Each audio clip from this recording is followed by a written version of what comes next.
O Senhor esteja convosco. Ele está no meio de nós. Proclamação do Evangelho de Jesus Cristo, segundo João. Glória a vós, Senhor. Naquele tempo, disse Jesus a Nicodemos: ninguém subiu ao céu, a não ser aquele que desceu do céu, o Filho do Homem.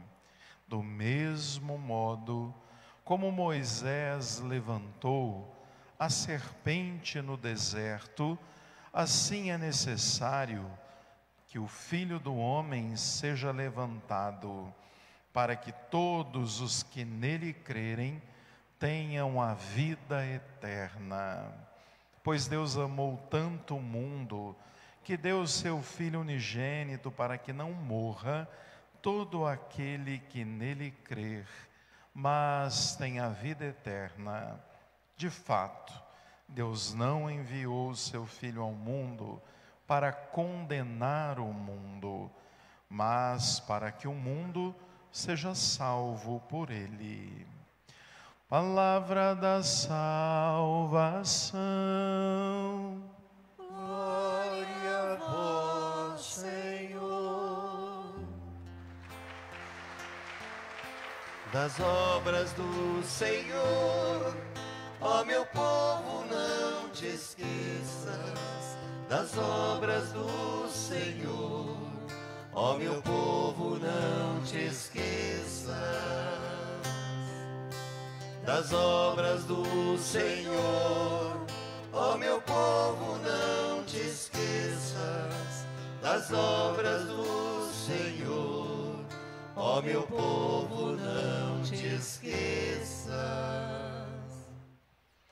Caríssimos irmãos e irmãs, celebramos nesta liturgia a festa da exaltação da Santa Cruz, uma festa que remonta o início da nossa história, o século IV, quando na verdade se começou a contemplar e a adorar as relíquias do madeiro da Santa Cruz. A partir daí, então, começou-se a celebrar no dia 14 de setembro esta festa, fazendo memória e trazendo presente o instrumento pelo qual nós fomos salvos, a cruz libertadora de Cristo. O que na verdade era paga de pessoas criminosas, o que na verdade era uma das mortes mais cruéis da antiguidade, tornou-se para nós o grande sinal de reconciliação. Vejam que a liturgia de hoje, então, nos favorece uma reflexão sobre a salvação, sobre a cruz de Cristo, sobre o seu trono glorioso que nos fez novamente conhecer a salvação e a reconciliação. Na primeira leitura, vale a pena a gente recordar o episódio recortado do livro dos Números, episódio esse que o povo de Deus começou a murmurar, a reclamar e a maldizer a Deus. Eles diziam para Moisés, na caminhada rumo à terra prometida, saindo da libertação da escravidão do Egito, Deus lhes mandava diariamente o maná.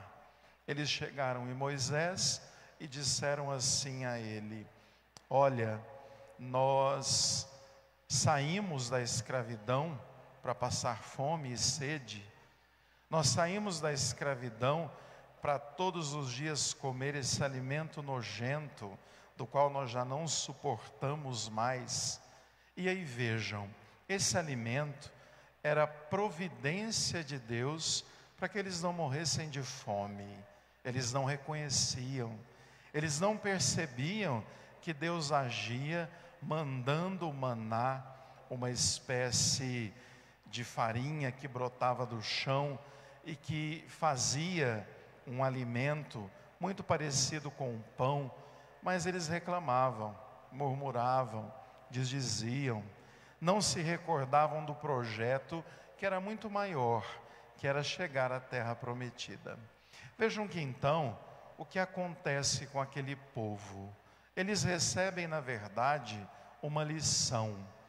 São atacados por serpentes venenosas que, ao morder, gerava-lhes a morte.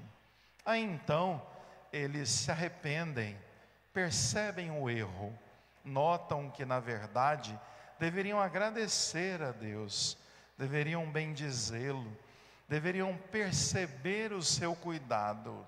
E aí então, eles vão dizer a Moisés: Moisés, estamos arrependidos, peça a Deus que afaste de nós o mal, afaste de nós as serpentes venenosas, para que a gente não morra. E aí então, Deus dá uma ordem a Moisés, para que ele faça uma serpente de bronze, e eleve sobre uma haste, e todos aqueles que forem mordidos por uma serpente, ao contemplar a serpente de bronze na haste, não morreriam. Vejam, é importante que a gente note que quando alguma coisa na Bíblia pareça estranho, a gente precisa entender o objetivo. Vejam que então, primeiro, a gente remonta ao início da nossa história de fé. Se a gente se lembrar, quando o primeiro homem e a primeira mulher viviam no paraíso projetado por Deus, viviam felizes. Eles tinham, na verdade, dois limites. O primeiro limite era: vocês precisam aprender a obedecer a Deus e, ao mesmo tempo, não comerem da árvore do fruto proibido. O que acontece? Uma serpente vem e seduz, dizendo que se eles comessem do fruto proibido daquela árvore, eles seriam como Deus. Eles, na verdade, teriam plenos poderes. O que acontece? Eles são levados pelo mal, conhecem o pecado, são expulsos do paraíso e recebem como consequência a morte. Portanto, aquela serpente que mordia o povo que se esqueceu das obras do Senhor, faz menção à mesma serpente que os levaram à morte, que os conduziram a morrer. Só que ao mesmo tempo, quando Deus pede que eleve aquela serpente, nós temos aí uma chamada tipologia, ou na verdade um texto que projeta o Novo Testamento. Se nós observarmos, quando Jesus é elevado na cruz, aquilo que é o nosso maior inimigo, a morte, é vencida pelo Senhor da vida. Essa prefiguração é muito importante de ser entendida, porque é de fato a elevação de Cristo que destrói a morte, que destrói, na verdade, o nosso maior inimigo, simbolizado na serpente. E aí então, a gente passa para o Evangelho de hoje. No Evangelho de hoje, nós ouvimos um discurso, um recorte do diálogo de Jesus com Nicodemos. Nicodemos era membro do Sinédrio, um homem que tinha vontade de seguir Jesus, mas tinha medo. Portanto, esse diálogo acontece à noite. E a grande pergunta que Nicodemos faz a Jesus é: como nascer para o alto? Como conhecer a Deus? Como ser salvo? No diálogo, então, é importante que a gente note que Jesus, então, ele vai dizer primeiro: ninguém sobe ao céu a não ser aquele que já veio do céu, o Filho do Homem. Jesus aqui deixa clara a sua pré-existência. Ele não é criado, ele é gerado. Ele existe desde o princípio, junto com o Pai e o Espírito. E aí então, ele vai dizer: Nicodemos, do mesmo modo que Moisés levantou aquela serpente no deserto, o Filho do Homem, ele mesmo, será elevado para que a humanidade conheça o céu, para que a humanidade seja salva, para que a humanidade possa então viver reconciliada com o Pai depois da desobediência.